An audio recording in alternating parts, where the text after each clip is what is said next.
Welcome to the Leadership and Love podcast. We will cover leadership, mindset, personal development, and sales and marketing. You will experience thought-provoking conversations with both nationally and internationally recognized leaders. Our goal is to inspire you and deliver actionable items that you can implement that are going to help you accelerate your growth. Get ready to discover the magic and the power when you lead with love. I'm very, very excited today. I've got not only a dear friend, but also my boss, Bruce Cameron here. Bruce Cameron is currently retired, and we're going to get to that in a second. But in his retirement, he's started, and you might have started it before you retired, Bruce, but he started a thing called the Vintage Swing Band, kind of as a side project hobby in his basement that's turned into just a really going concern. And can you tell the audience just a brief kind of background of what you did and how long you were doing it? Sure. So I went to engineering school. I don't exactly know why. I was really good at mechanical drafting in high school. Mechanical engineering kind of sounded like that. I was good in math, so I got into a decent engineering school. I was in a 5-year co-op work-study program, and unfortunately, there was no sales programs in engineering. So I graduated engineering school. I immediately went for my MBA. Then I started moving around in the computer world back in the mid to late 70s, early 80s. You went with the wave. What was the product? Was it business software? Then it turned out to be engineering software. Then it turned out to be manufacturing software. I did a lot with robotic software back in the aerospace days, back in the 80s. And then where should you live to sell this kind of stuff? Well, I lived in LA, and that was all aerospace. I lived in Dallas, that was all oil and chemical. I lived in Cincinnati, and unfortunately, there was too small a city to have a lot of companies that I wanted to work for. So we moved to Chicago, which is very diverse, and for me, was the right place for me to be. Although I'm a New Yorker, and never really thought much of Chicago, but as far as a career, international companies set their headquarters up in Chicago. Chicago is the center of attention and for U.S. based companies, this kind of thing. And I've been able to change jobs. Sometimes when I knew it wasn't the right job, I changed pretty quickly. But I had 2 really good runs. Each was about 8 or 9 years. Did a lot of hiring of salespeople. The other thing that probably is my claim to fame, I'm a big fan of vertical selling. What is that? I don't want to be everything to everybody. I want my sales force to be experts in certain industries that my customers are in. The industries we had chosen were service management, companies that service product, or apparel. Most people that are selling into stores and manufacturing companies, everything is SKU based. Well, apparel is not SKU based. So you have your size, your color, your style of the product. No software back in those days could do it. I'm competing against SAP and Oracle, some of the big guys. And I had a development group in Chicago that we developed a lot of the software extensions for this stuff, and then I would just give it to my partners as far as their ability to sell the product. But we do the documentation, so we sell our core product. But vertical selling, as far as developing your relationship with your customer, so you can talk to our beta customer in apparel was Jockey Menswear. And we had a team that went in there and understood their business and how they account, what kind of margins they get, and this kind of stuff. So we had about 5 different verticals. It really distinguished us from the pack.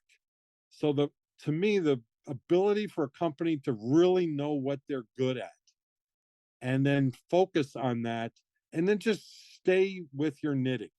Talk to customers, prospects in that area, in that want that kind of product.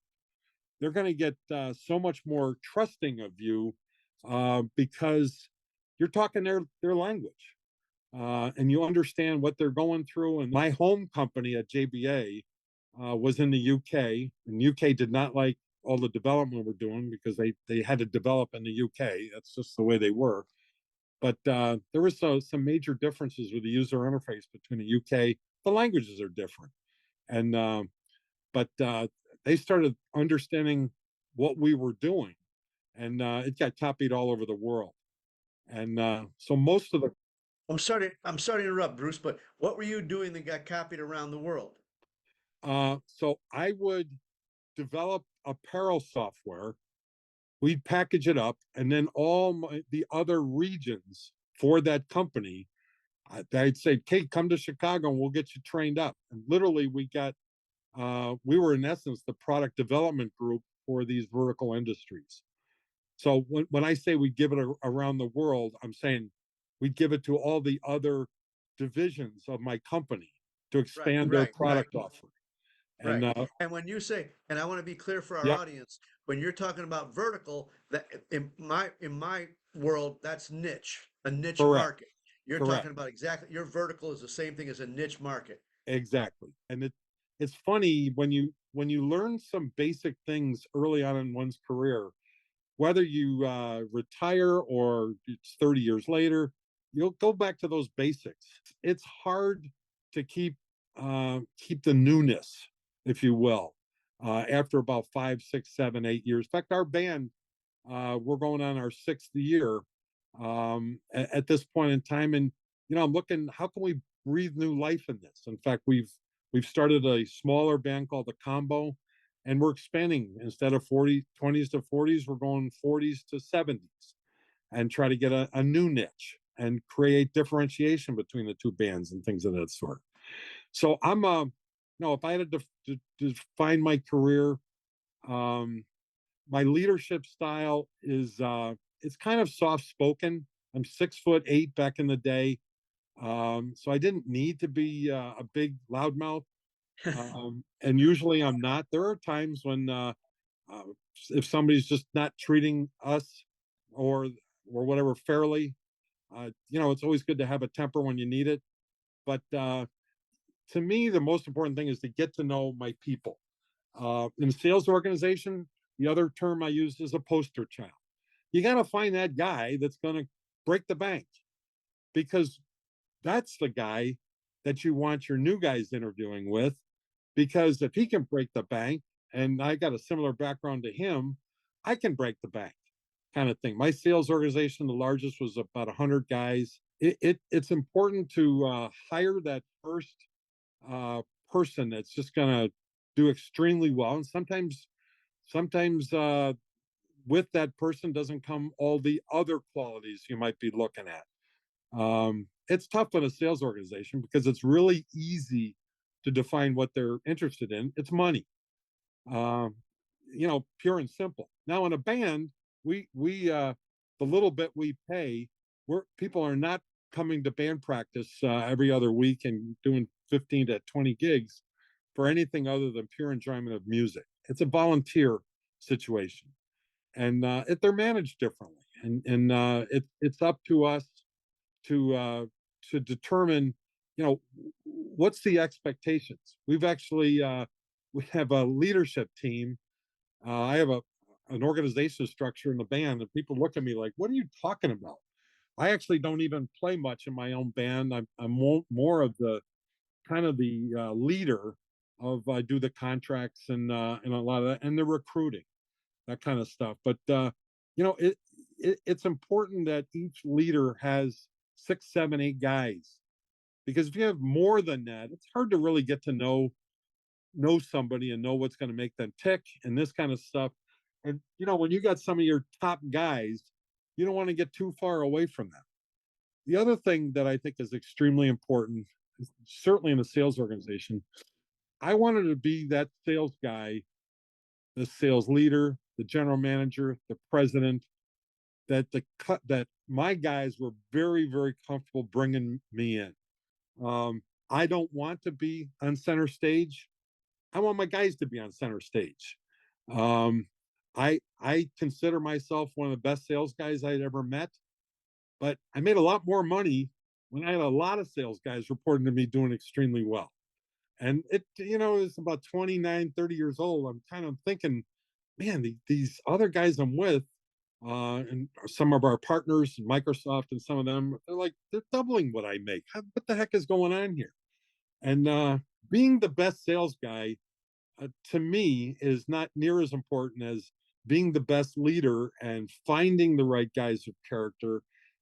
I don't care how good a musician or how good a salesman they are. When they turn cancerous, you're not going to fix it. You don't have the time, and you're going to lose other people along the way. And we've had a couple situations like that in the band and any organization. But it comes down to um, just really paying attention to the people aspects of any business to understand what's going on. I had one of the things I like when I hire a top-notch sales guy, I ask them to write down the biggest W-2 that they've ever had, and they put in a piece of paper, and I say, okay, this is our goal. We got to beat this together. And I had one organization, and I was still pretty young as a manager. I was in mid 30s. I had some guys pulling down 700-800 grand, and the other part of this is ego control. I had no idea. I thought all these guys wanted to make a lot of money. No, well, that wasn't exactly true. They didn't know what to do with a lot of money. So they started stepping out on their families and their wives and their drinking and their gambling. And I'm like, what the heck is going on? And I actually did a lot of studies on ego control because that, you know, there's nothing worse than building a tremendous organization.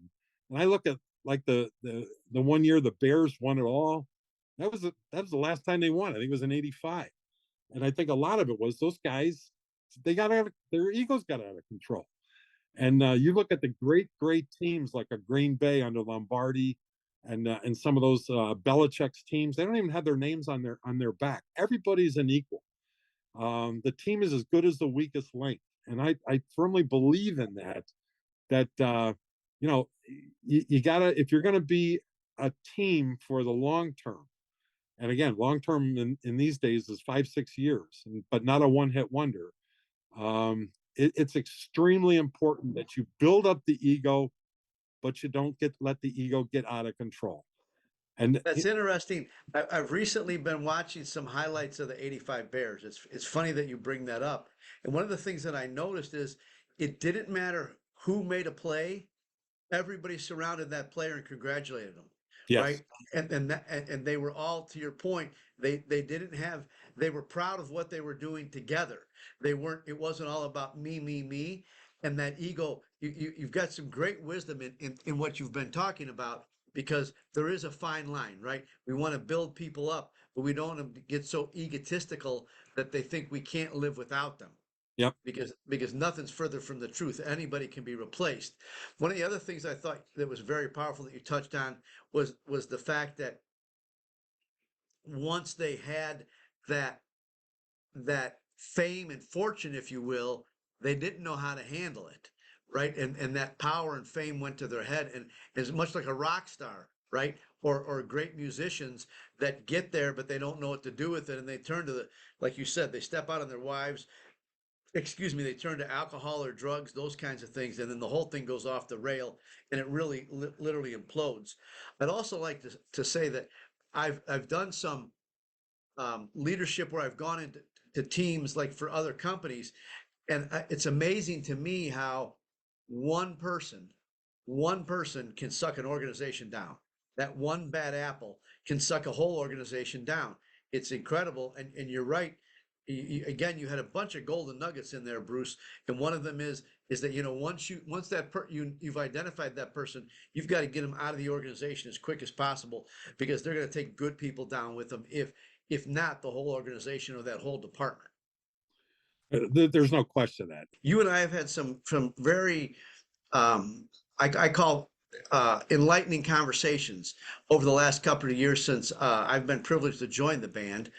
And you said something about the caliber of the person being more important to you than their skills. I'd like you to talk about that to our audience, um, to get us going right off the bat, so that they have an understanding of what you mean by that. Sure. So when you're building an organization, whether it be a sales organization or a band or raising four sons, you want to instill or find people of character. And what that means in my mind is somebody that always kind of thinks in terms of the whole piece, the whole band, the whole organization, as opposed to just their personal success. Someone that has empathy, not only for their co-worker, but in my mind, the most important empathy anybody has is for the customer. Understanding what the customer wants. It doesn't really matter what you're selling. Sometimes the leader, his customer, is his subordinate. But uh, I look for that person that's going to fit the organization, and then hopefully, in a band, they're also a very good musician. You, as an example of this, came into a jazz band with not a lot of jazz experience, but the type of person you were, and there's a couple other guys in the band like this, uh, did not want to be the weak link in the organization. And you worked very, very hard. Um, and the neat thing was, as you were getting better, everybody felt that they needed to get better, even though a lot of the guys were really good musicians, because it's that it's that character of Louie Sharps and other people that kind of move the organization ahead to the next level. And that's what I mean when I talk about character. I have four sons. I talked about them. Obviously, I didn't hire my sons, but the oldest son had to set the stage. He had to be that person that in essence was the leader. I was the oldest in my family. I have three siblings, and although they live back in New York, they know that I always operate in the best interest of the family or the organization or whatever. So when I talk about that, and when I interview people, and that's not to say I always get it right, but that's probably in my mind the most important asset is the character of the person, their work ethic, their ability to be part of a team and understand what that means, and also help me. Um, this organization, the band, is much further along than my original thought process as to what it was going to be and that kind of stuff. And I need future thinkers.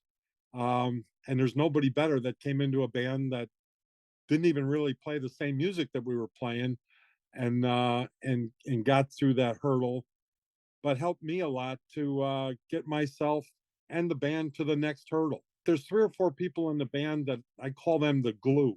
None of my glues are my best musicians, but they're the guys that basically keep us comfortable. They're loving what they do. They know that they can speak up and say their piece. They come here for 2 hours every 2 weeks, really as it's almost like a breath of fresh air to get out of the world. Some of us are retired, but a lot of us they come to this for those 2 hours, make great music together, and know that they're gonna feel good during the process. So you touched on something that I think is a truly golden nugget, Bruce. I'd like you to talk a little bit more about that, and that is that sometimes as a leader, your number one client are the people under you. Can you help our audience understand what you mean by that? So my whole life I've been selling what I would call continuous improvement. Happens to be the product of software, but we're trying to make our clients better and better. And one of the first things I do with a client is I truly try to understand what their goals are, where they want to be 5 years from now, what their expectations are, and things of that sort. To me, that's the exact same interview I'm going to have with a client, with a prospective employee. What is your goals? So many people, you ask them for their 5 year goals and they have no idea. They're there in their minds to start a job. And I don't want someone starting a job. I want someone that's going to be part of my team for a minimum of 5 years, and that we're going to do a lot of building together. And a lot of people just don't think that way.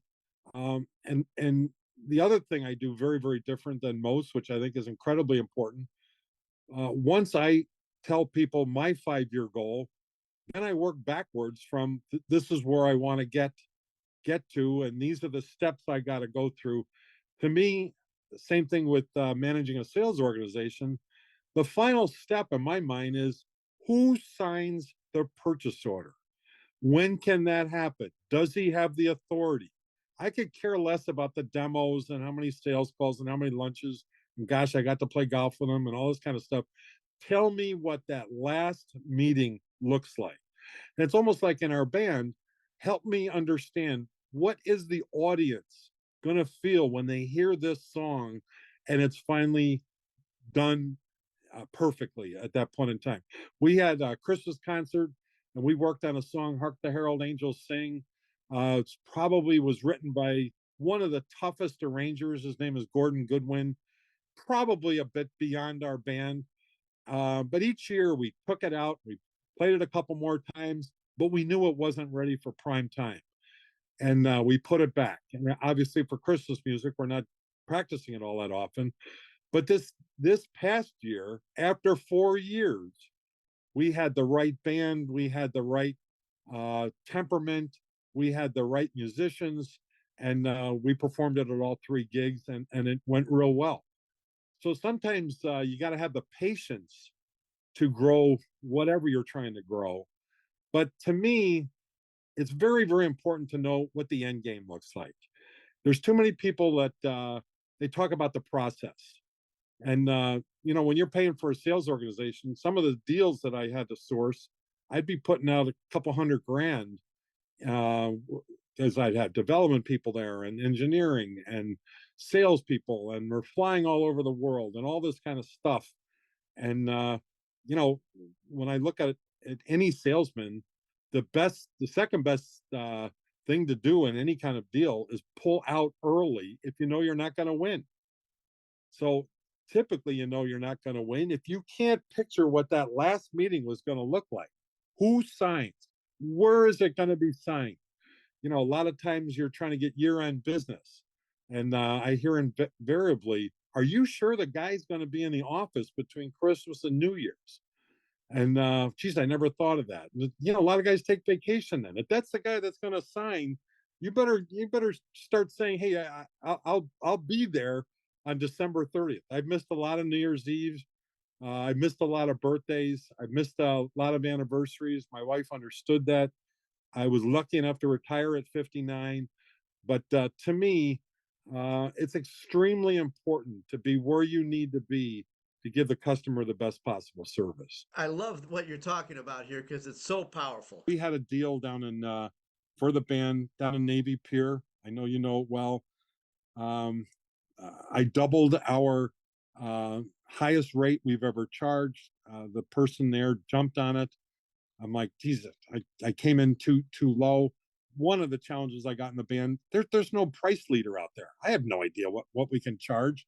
And it turns out our band is probably getting more money than there's about 4 or 5 other bands that I know them well enough that we're comparing notes. But here we're going in making all this money and this kind of thing. We're playing a Navy Pier. How it's got to be our best gig and a lot of fun. And they're doing a fundraising and it's a $500 a plate dinner and all of this stuff. I didn't ask the right questions. And what's funny was I asked the band if we could go and do that exact same gig for the same amount of money, maybe even a bit more money, would you want to do it? And invariably, the band said no. It wasn't fun. It wasn't fun for the band. We did a lot of rehearsal, not band rehearsal. We were rehearsing some of the skits they were doing. We didn't know about that. There's a whole bunch of stuff that we kind of got off course. So you got to be very, very careful. Even myself as a leader kind of got wrapped up into, oh, Navy Pier, and we're making more money than we've ever made, and all that kind of stuff. If my band's not having fun, they're not going to drive an hour to rehearsal.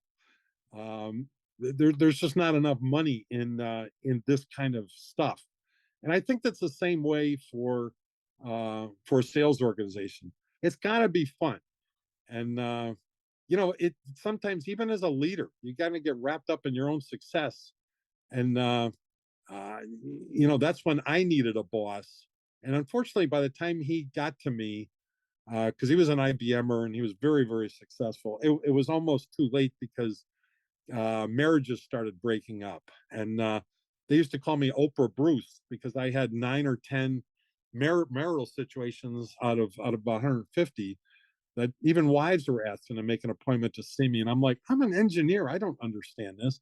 But it really made me appreciate this ego thing is extremely important. And he can't think he's better than his family. Sometimes their own marriages are important. A lot of times, if I ever get the opportunity, I like to meet the other half of the relationship. It doesn't need to be a wife or a girlfriend, or it could be a mother, or how is the kid raised, especially with the band. Too is we're all very, very honest with each other about states of deal, states of the music, states of our family, and those kinds of things. And it sometimes it's hard to be brutally honest with oneself as to what we need to do. Yeah, that's it. You touched on a couple of things there that I think are really important. One is I think great leaders, and I consider you a great leader. Great leaders go out and ask the team, "Hey, how's it going? How did you like that gig?" And for those of you that are listening that aren't familiar, Navy Pier is a big deal in Chicago. There's a thing called Navy Pier. There's a bunch of things on there. At the very end of it's this big, huge ballroom, and so that's what Bruce was referring to at Navy Pier. But the point that you made in that when you went back and asked the band, "Hey, would you do that gig again?"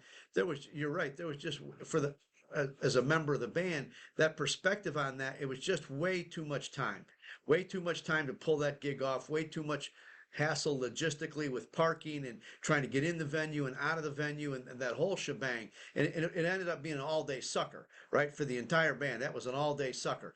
The other thing that you touched on that I think is really powerful, and if you guys haven't got caught this, I want you to re-listen to what Bruce has been talking about, because what he's talked about is what he learned in his life early in his career.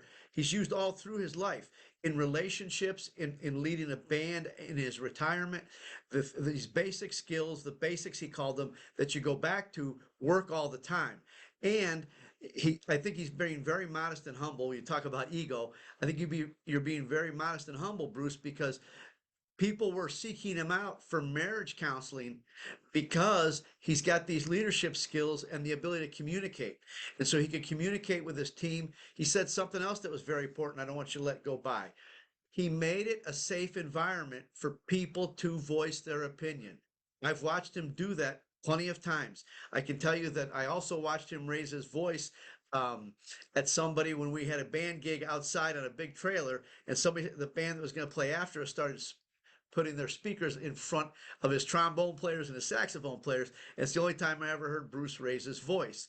But so there are times when you need to use that authority, but it's very rare. And I want you to talk about something, Bruce, that you mentioned. What did you do to build that relationship with your employees and know about them? Well, it's hard to build a relationship unless you got the opportunity to spend some one-on-one time with them and just talk and get them to talk. And your best leaders are your best listeners. And sometimes I can gab a little bit more than I need to. I've been told I'm the front man of the band that I talk too much, and I'm trying to hold it back a little bit. And I get that. And we've been to a couple different bands where it's been very successful and that kind of stuff. But no, I think people got to appreciate the fact. Number one, a lot of someone people that are going to tell you stuff, they don't they want it held in confidence. They got to be able to trust me that I'm not going to go around and say, geez, this guy uh doesn't particularly like these other three players and this kind of thing. Now that's not to say sometimes uh you just got to be very, very tactful as far as conveying information to other people. There's there's some people in any organization that are loudmouths and are exaggerators, and they'll take what you say, and then all of a sudden it's blown out of proportion. And uh, you don't fail somebody more than once as far as losing their confidence in you, me, they're just not going to give you that opportunity.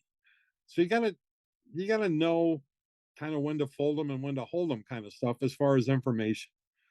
Um, I like to we have kids in our band, sophomores in high schools, and we was about three of us in our 70s. Um, but everybody's there kind of for the same reason. They want to make great music together. They want to grow together. I've got a couple kids that are just extremely good musicians, and they kind of inspire the band that you know to be around young kids like this that are really loving the music and that kind of stuff. So for me, I've coached probably over 800 kids in soccer, a sport I never played, including my four sons.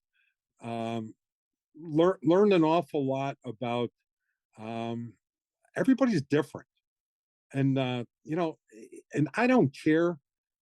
I think the greatest team sport in the world, to be honest with you, is marching band. And I had two sons lucky enough to be in a Wisconsin marching band, and their leader, who retired about 85 years old a couple years ago, Mike Lacrone. Um, my older son, the band was playing at the Rock and Roll Hall of Fame in Cleveland. My older son, who had graduated there 3 years after, and this guy's got 300 or 400 people in his 80s. And my older son went up and shook his hand, and Mike looked at him and said, "Cameron, how's things going?" And I'm like, he hasn't seen my son Jeff Cameron in years. And Jeff worked hard enough; he became a ranked leader, and he kind of defined himself by the marching band of Wisconsin. Got travel all over the country and this kind of stuff. And I think the point is, Mike has built trust of hundreds and hundreds of people. And I think, every time that he can give a second or two, or just, you can, when someone does something wrong, you can come down on them hard. It usually doesn't work, or give them a second chance. The most important thing is when someone makes a mistake, they got to know that they made the mistake. The quicker they figure it out on their own, and it's easy in music because there's this thing called a key signature. So a lot of the mistakes are caused because uh, of the key signature, and it's like, you know, I always look, and I have four different conductors. I got his name is JJ on the big band. I got Beth on the combo. I got Larry Rossi, who's my conductor with Bell Choir Church, and I got Joe Bloomquist, who's my conductor at the church band. And it's very, very different. They're four different guys, four different styles. But the part I love is everybody in that band would die for them. They want to play well for them. Yeah. And you can't read a book and say, okay, this is what my style is going to be. You got to have enough confidence in yourself to say, I'm very comfortable with who I am. I'm very caring with who you are. I came from a very diverse high school, north of New York City. Some of my best friends didn't go to my church necessarily, and didn't matter to me. We were and we're still very, very good friends. 50, 60 years later, we have one of us lives in Ireland. All the rest of us will fly to Ireland for his funeral. It's that kind of friendship.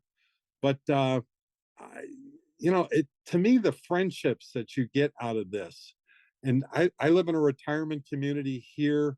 Most of my street here, they go out once a month. We have a neighborhood dinner, and they're all like, "How much longer are you going to do the band?" And I'm like, "It's up to the dear Lord. I'm going to give it everything I got until I can't." I said, "I got 50 people I didn't even know 2 years ago. Come on." Yeah. And my kids, the other thing is the ability to give back to the youth. I've probably been to 25 weddings for kids that played soccer for me or basketball for me or played in my bands and this kind of stuff. And you know the one thing that I want to make sure that I talk about, um, my four sons I'd put up against anybody. They're four great, great kids. I never would hire them. I never wanted to be their boss. I bought them all a car because I didn't want them in junior year of high school thinking about cars. I wanted them to think about college. And I remember the way I was junior year of high school. Oh, when can I get a car and all this crap? And it's like, I want to take that off the table. And because they've all three of them went to Big Ten schools, Purdue and Wisconsin. The other guy took a little longer. He goes to a golf school in Florida, and now he's selling and designing golf courses across the United States. And you gotta find that passion, both in your kids, your employees, your band. Um, you know that passion is what drives me. Other people's passion. It's when someone's playing our lead alto will play Georgia, which is one of the most beautiful solos going, and you just look at his face when he's done. That's the stuff that kind of turns me on. And uh and you know I, I think my band afforded him that opportunity.